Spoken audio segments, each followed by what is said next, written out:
Mes chers amis francophones, bonjour, vous êtes sur la chaîne de la Russe de Pâques, je m'appelle Mila et aujourd'hui c'est le Pâques orthodoxe, le Pâques russe si vous voulez. Et aujourd'hui je veux vous montrer qu'est-ce qu'on mange pendant le Pâques et je vous donne quelques détails précis. Si ça vous intéresse, restez avec moi, je continue.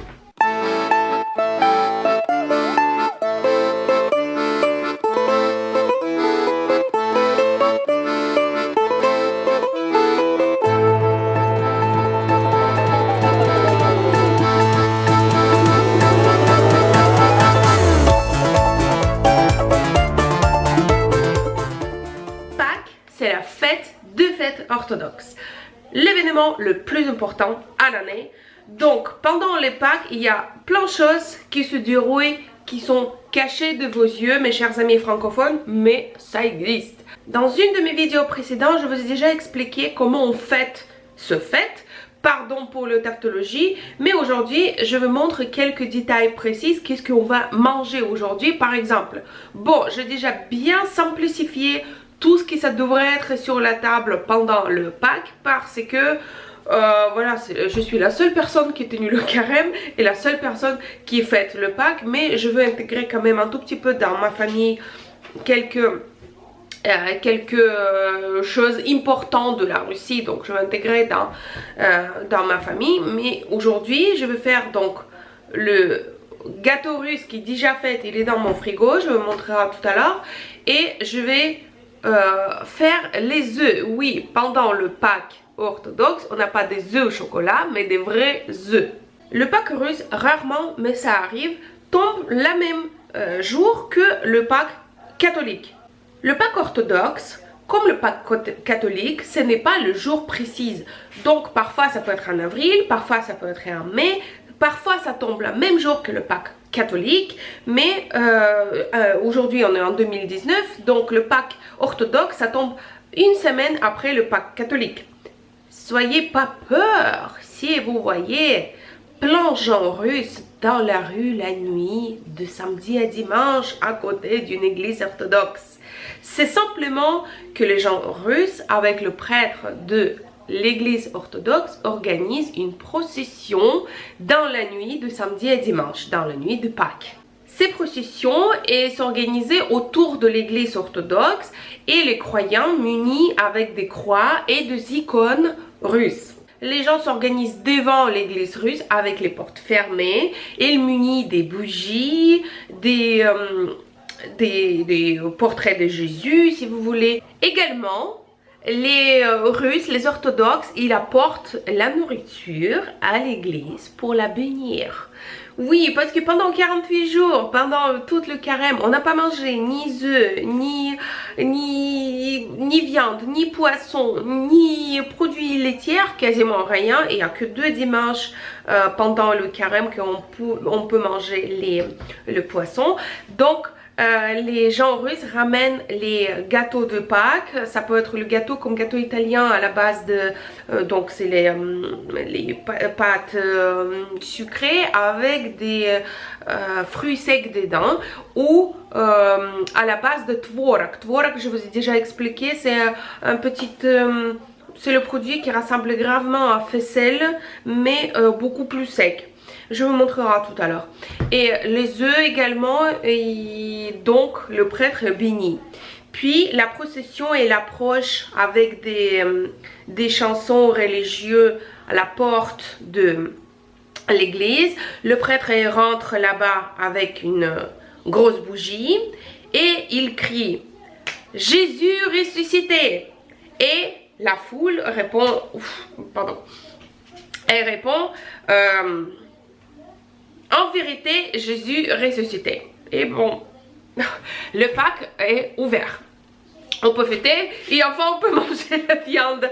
C'est plutôt ça qui me manquait le plus. Donc, allez, c'est parti.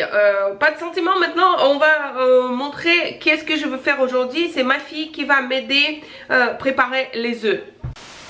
Juste une petite précision pour les œufs. Donc avant on pourrait les colorier avec le zeste d'oignon. On l'a fait bouillir dedans, donc ça est devenu un peu rouge. Après on a commencé à voir dans les magasins des coloriage bleu, vert, ce que vous voulez. Après ça est devenu encore plus artistique, il y a des gens qui faisaient des fleurs sur les œufs, etc. Mais il y a les choses très simples. Au magasin russe on peut acheter ça, vous voyez, c'est une petite chose, c'est du plastique en fait. Et c'est avec ça, aujourd'hui, on va colorier les œufs. Également, je vous montrerai ça, c'est la préparation pour le shashlik, le barbecue russe qu'on va manger aujourd'hui. Donc, la viande, je marinais à la veille avec les oignons dans l'eau gazeuse minérale et d'autres épices. Également, si ça vous intéresse, ce recette, je peux faire la vidéo à part. Donc, voilà, aujourd'hui, ça va être le barbecue. Pour apéro, on va utiliser ça. Ça, c'est le kalbasa. Il faut se rappeler de ce nom de ces produits parce que c'est bon. On a beaucoup de kalbasa qui existent parce qu'on a la culture de kalbasa énorme. Et aussi, je vais vous montrer le gâteau de Pâques. Moi, pour cette année, j'ai pris le gâteau de Pâques comme ça, à la base de faissé. Et si vous voyez, il y a plein de petits fruits secs dedans et une petite décoration. Donc c'est le petit gâteau de Pâques que on va manger comme dessert. Normalement, tous les fêtes russes, il y a tellement de la nourriture, c'est un truc de dingue. Parce qu'on n'a toujours pas sorti de l'effet que après la guerre, on a eu un gros déficit de la nourriture. Donc aujourd'hui pour les Russes la fête, c'est-à-dire beaucoup de la nourriture. Il reste parfois pour une semaine de la salade. Ils font la salade d'olivier, je vais vous expliquer déjà parce que je fais sur ma chaîne la salade d'olivier. Vous pouvez tourner sur ma chaîne et trouver ces vidéos. Donc c'est la salade composée à la base de kalbasa d'ailleurs. Donc la salade il se prépare mais vraiment dans le truc de 50 litres. Vraiment. Pareil, on fait pour la salade qui s'appelle chouba, fourrure, c'est-à-dire la poisson dans le fourrure. Si vous voulez, moi aussi je vais préparer ça et je vous montrerai. C'est à la base de poisson salé, carottes, dites-moi avant que je dise les œufs, betteraves, mayonnaise comme d'habitude parce que mayonnaise c'est partout, donc voilà. Mais voilà, je me suis adaptée déjà à vivre à la française et je prépare vraiment que pour maintenant et en quantité qu'on peut à 4 manger tout ça. Bon, plus le chien peut-être, voilà, mais pas plus. Allez, tout d'abord on fait bouillir les œufs. Moi je fais 7, voilà, mais normalement les Russes ils font 27. Ma petite fifi Elena, elle va me aider, oui ou non? Oui. Bien. Également, je vais vous montrer l'application. C'est calendrier orthodoxe. C'est jour après jour où vous pouvez regarder par exemple par mois ou pour un an. Donc, c'est indiqué les jours qu'on peut manger les viandes, qu'on peut pas manger les viandes, qu'on peut manger les poissons, quand est-ce que les fêtes orthodoxes. Par exemple, aujourd'hui, il me dit qu'aujourd'hui, je peux manger tout et il n'y a pas de carême. Et également, il te dit quel moment de Bible tu devrais lire aujourd'hui et tu peux regarder donc tous les jours avant, après et savoir s'il y a les fêtes orthodoxes aujourd'hui. Une fois que les œufs sont prêts, on enlève l'eau chaude et on met sous l'eau froide. Pour commencer, on va découper. Donc pour le partager, j'ai acheté 7. Léane, viens. Hop, et on va faire décoration des œufs. Donc voilà, les œufs sont prêts. Il faut les bien essuyer parce que ils ont été mouillés. Hop, t'es prête? Oui. Alors c'est toi qui vas montrer à tout le monde comment on fait, d'accord? D'accord. Tu dis bonjour tout le monde. Bonjour tout le monde. Voilà, regarde. Hop, on met un œuf. Hop, hop, hop, on met dedans, mais doucement. Tu sais pourquoi? Oui. On peut le casser, un œuf. Même s'il est déjà... Il est cuit, tu vois. Donc, allez, on prépare comme ça, regarde. Un qui est prêt. 2, mais c'est pas fini, hein. Tu juste le prépares comme ça et après on va mettre dans l'eau chaude. Oh, my baby. Et voilà, c'est prêt notre 7 œufs et l'eau est le bout. Donc on va les décorer. Maintenant on prend un œuf, comme ça on met dans la cuillère et on met dans l'eau pour quelques secondes. Hop. Et voilà ce qui sort. Voilà.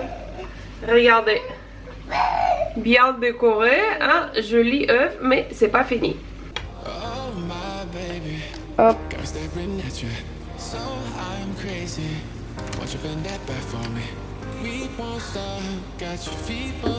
Quelques secondes et c'est prêt. Je vous rappelle que les œufs sont déjà cuits.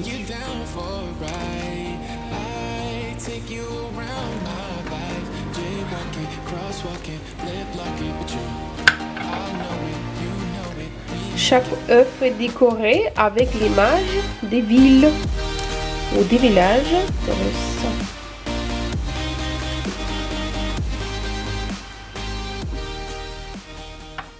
Plus important de ne pas jeter la sauce, la marinade, parce que là on prépare la viande, donc le barbecue, le shashlik russe, et on arrose de temps en temps avec la marinade.